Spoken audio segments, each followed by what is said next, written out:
Hello, this is Jimmy Mitchell, and we are back with another episode of the Libertarian Uncensored podcast, going over all the posts on the Libertarian Uncensored subreddit. Let's get right into it. So first we have Javier Milei got rid of rent control in Argentina, housing supply skyrocketed, from MSN.com by Ninja Lover, and my thoughts on that are, it just goes to show you that the government shouldn't be controlling rent prices.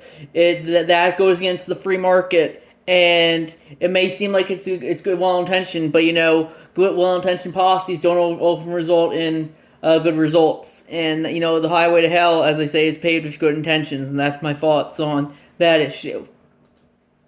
And then we have EU sends warning letter to Musk ahead of Trump interview from The Hill, and I posted that, and I said, fuck the EU and all the other intergovernmental organizations as well. I already have enough problems. We already have enough problems with authoritarian governments. We don't need authoritarian intergovernmental organizations as well. And that's my thoughts on that issue. And I also didn't like how WAPO and the White House were jacking off at the mere thought of being able to censor their political opponents. And that just goes to show you how we shouldn't be justifying censorship. It's okay to not like Donald Trump, but you shouldn't be demanding that he be censored. And that's my thoughts on that issue.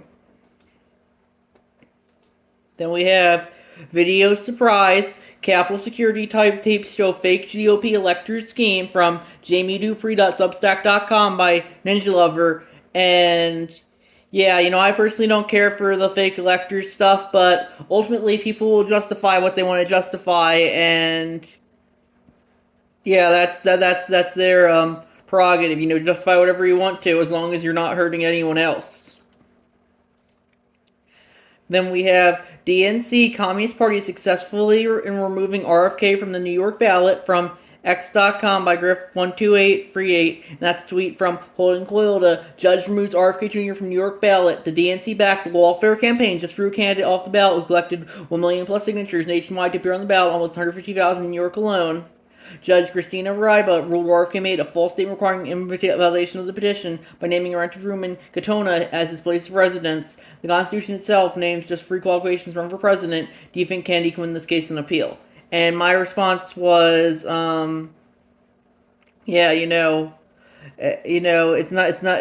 not very good. It's not very nice to say you're for democracy when you're suing your political opponents off the ballot. That just goes to show you that the Democrats are hypocrites, if anything else, who think that democracy just means voting for Democrats. And that's my thoughts on that issue.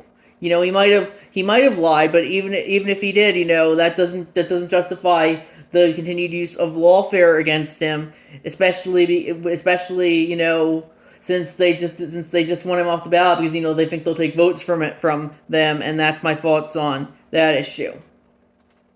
And we have Tina Peters found guilty of election tampering in Colorado from Axios.com by Ninja Lover, and yeah, I don't think that is good. But with that being said, it's a Reddit post because they only ever go after Republicans for this. Tina Peters is a Republican, so that just say, oh, all the Republicans are doing election tampering.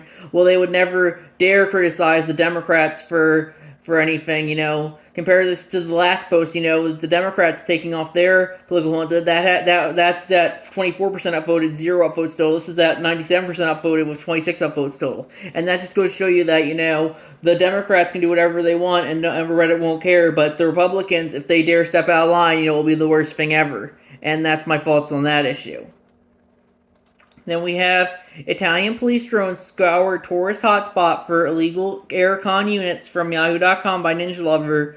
And yeah, I don't think that's good. I don't really care for police, and I think drones, that would just give the government more ability to spy on you, and that's not something I particularly care for. And that's my thoughts on that issue. Then we have unwinnable voting situation. That's a self-post that I made. And I said, in regards to the race in my district for the National House of Representatives, the GOP nominee is a nice black woman who used to be Libertarian, even attended a few of our LP County meetings over the past few years. She's almost certain to lose because the truth is almost certainly voting for the DNC wine mom for another term due to how blue it is because of Orange Man Bad. Regardless, if I don't vote for her, the suburb will say I'm a racist and sexist for not voting for a black woman, but if I do vote for her, the suburb will call me a fascist for voting for a Republican. I'll probably vote for myself, even if I couldn't make the ballot due to the insane amount of signatures required, since I did get the Libertarian Party nomination for the seat earlier this year. Either that or I'll write in Shrek, but I think I'll go with him for the State House of Representatives instead. Fultz. And, yeah, it's interesting, if you don't vote for Kamala, you're racist and sexist for not voting for her. But if you vote for a black woman down ballot, it's the worst thing out. It's bad because she has the wrong letter next to her name, and that just makes you think, about how it's double standards. People only really care about who's in the in group and who's in the out group, and pretty much nothing else. And that's my thoughts on that issue.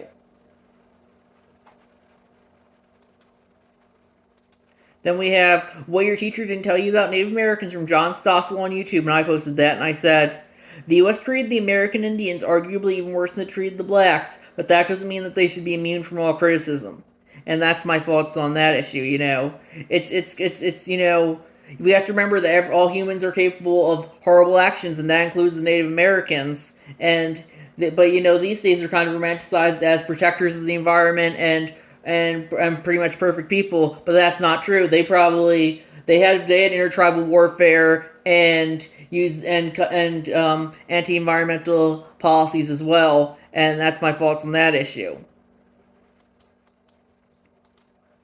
Then we all pay the price for protectionism by Lemon Limelight, and they said, guest commentary, we all pay the price for protectionism from WSJ Opinions section who highlights the foolishness of protectionism.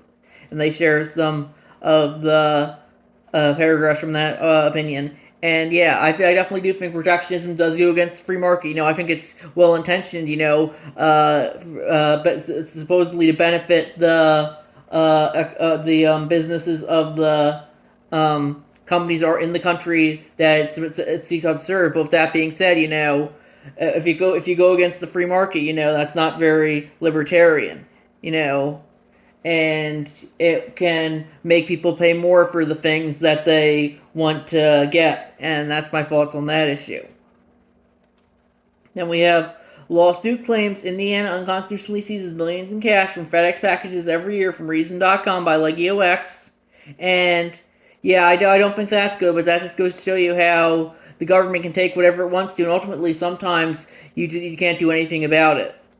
And then someone else posted, Frosty Sloan posted that article as well. And I said, oh, it's a repost of that. And then we have, by his own words, he should be disqualified because of his own lies, from Ragnarok KXG. And that's a truth from Donald Trump. Has anyone noticed that Kamala cheated at the airport? There was nobody at the plane, and she AI'd it and showed a massive crowd of so-called followers, but they didn't exist. She was turned in by a maintenance worker at the airport when he noticed the fake crowd picture, but there was nobody there. Later confirmed by the reflection of the mirror-like finish on the vice presidential plane. She's a cheater. She had nobody waiting, and the crowd looked like 10,000 people. Same thing is happening with her fake crowds at her speeches. This is the way the Democrats win elections, by cheating, and they're even worse at the ballot box. She should be disqualified because the creation of fake image is election interference. Anyone who does that will cheat at anything. And I said, I'm sure you'll finally get him this time. And I added, I'm going to tell you a secret. If you want to defeat Donald Trump, stop paying attention to him. Nothing will piss him off more. And that's my fault on that issue. You gotta stop giving this guy attention. The more attention he gets, the more he's just gonna do stuff like this, because we'll get him more attention. And that's my thoughts on that issue. Then we have Florida sued over ban on lab-grown meat from thehill.com by 408-146-225, and I said, good, it goes against food freedom. I personally wouldn't want to eat lab-grown meat, but with that being said, if people want to eat lab-grown meat, I think they should be able to, and that's my thoughts on that issue. Then we have genuinely curious, and I need help figuring it out myself, from High Sierras 13, and they said this post is really intended for Americans. If you had to pick between Harris and Trump, who would it be and why? I'm a right libertarian, extremely passionate about the Second Amendment, etc., but on the social issues, I tend to sympathize more with the left. I'm trying to gain perspective from both sides. Obviously, both candidates have their downsides. I know that there are other options, but let's be honest, it's between these two, and they both make me uncomfortable for very different reasons. I'm not trying to start a war either, but would just like to hear what you all have to say. Thank you. And I said, my points for Harris hopefully will cause a backlash to identity politics. Less of a spaz, won't get people riled up as much. Better when it comes to traditionally liberal stuff like LGBTQ and abortion.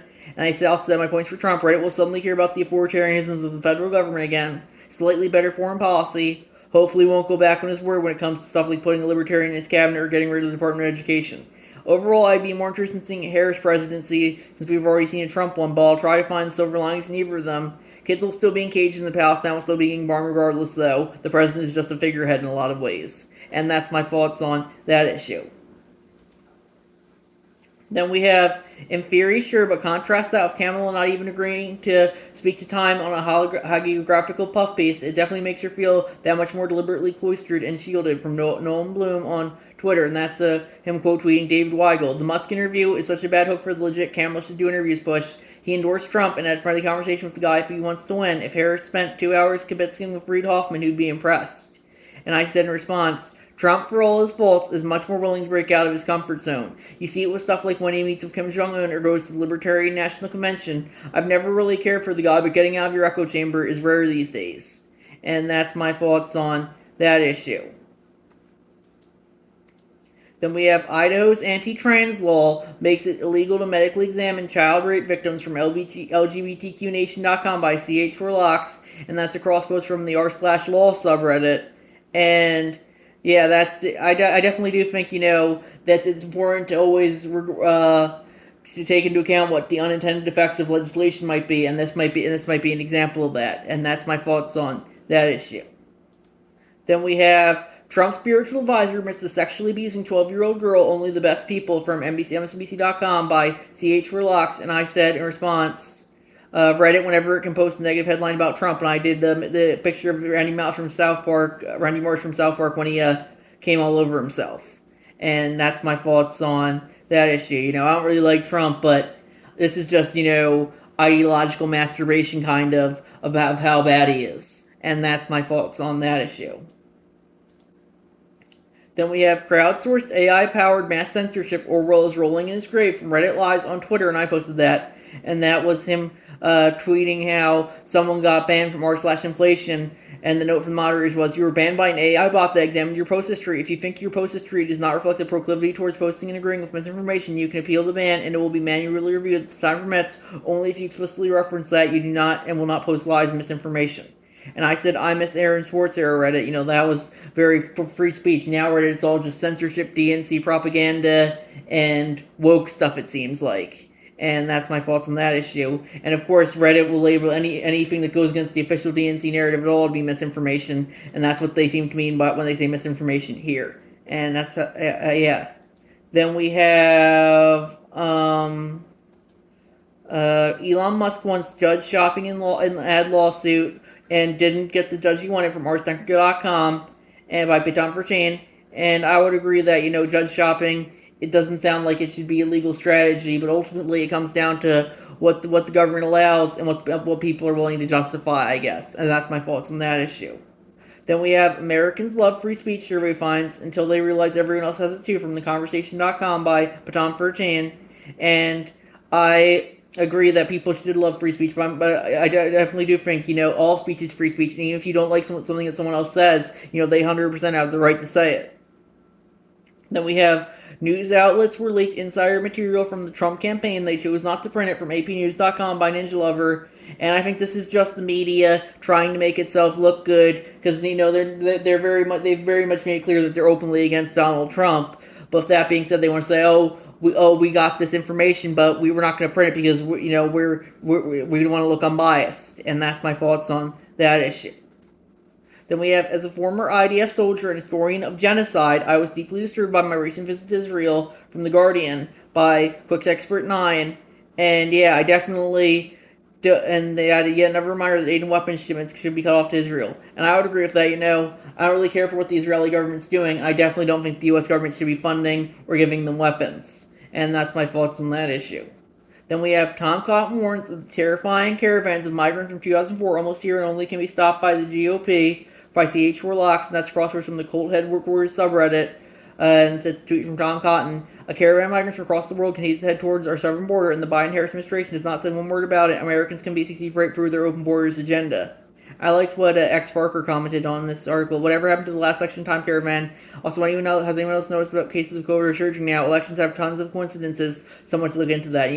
It's really all just the narrative to get people out to vote. It's all fear mongering, and the more you see it, the harder it is to unsee. And that's my thought on that issue. And then we have UAW files labor charges against Trump and Musk over interview from Lemon Limelight. And they said from the New York Times, UAW files labor charges against Trump and Musk over interview. The United Automobile Workers Union filed charges. Federal labor regulators ordered Tuesday accusing former President Donald J. Trump and Elon Musk of threatening workers during a live stream conversation a day earlier. The union, which is backed Vice President Kamala Harris, accused Mr. Trump of violating the law by voicing support for practice firing workers when they go on strike, and approached the former president just Mr. Musk has embraced. Mr. Trump described Mr. Musk as the greatest cutter of workers. He claimed Mr. Musk has responded to striking workers by saying, "That's okay, you're all gone." Mr. Musk, the billionaire leader of Tesla and SpaceX, laughed in response, but did not directly address Trump's remark before the former president changed the topic. And I personally think that goes against free speech, and that's my thoughts there. And then I think we're going to wrap it there. I'll see you guys in the next episode. Bye.